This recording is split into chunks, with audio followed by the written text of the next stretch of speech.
Magandang umaga po sa ating lahat, mga kapatid. Magandang umaga din po, Father. Ngayon po ay araw ng Biyernes sa ikawalong linggo sa karaniwang panahon.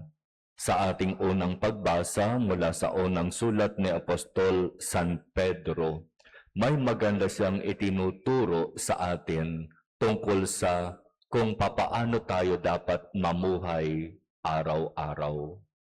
Sabi niya, mga pinakamamahal, malapit na ang wakas.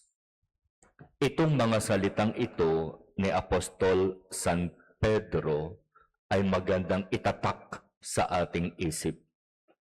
Araw-araw, paggising sa umaga, ilagay natin sa ating isip, malapit na ang wakas. O kaya naman sinasabi ng iba, isipin mo, paggising mo sa umaga, ito na yung huling araw mo sa mundo. At dahil huling araw mo sa mundo, gawin mo ang lahat ng mabuti. At di ba magandang pagninilay na kung iisipin natin araw-araw pagkagising sa umaga, this is my last day. Huling araw ko na ito sa mundo, kaya gagawin ko na ang lahat ng magaganda at mabubuting dapat kong gawin.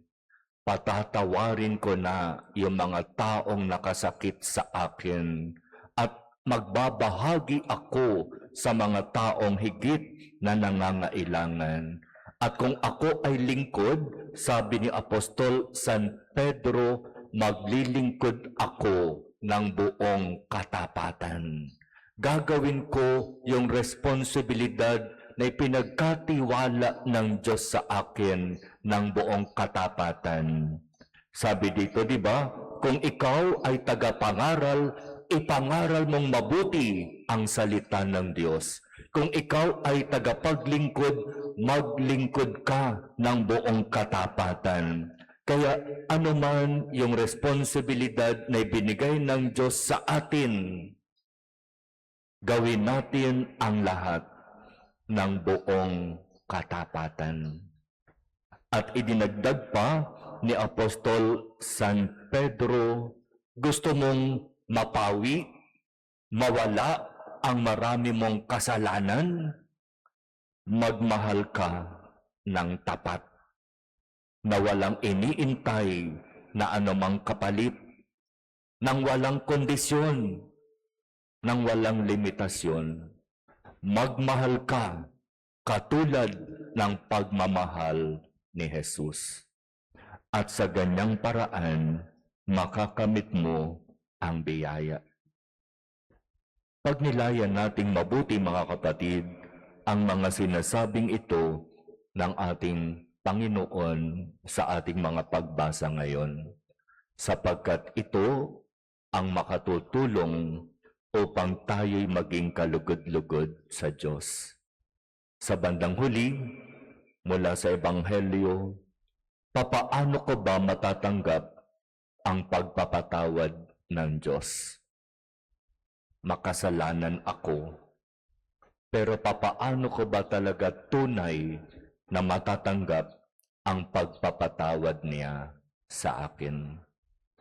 Sabi sa Ebanghelyo mula kay San Marcos, magpatawad ka upang ikay patawarin ng Diyos. Eksaktong salita, kung kayo'y mananalangin, patawarin muna ninyo ang nagkasala sa inyo upang ipatawad din naman sa inyo ng inyong amang nasa langit ang inyong pagkakasala.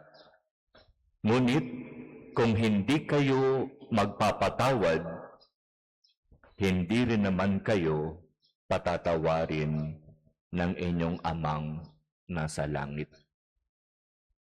Kung huling araw ko na ito sa mundo, isipin kong mabuti sino yung taong hanggang ngayon hindi ko pa napapatawad. at mabigat sa loob ko ang siya'y patawarin. Hingin sa Diyos ang biyaya, ang kababaang loob para magpatawad. At sa ganoong paraan, mapapatawad tayo ng Diyos.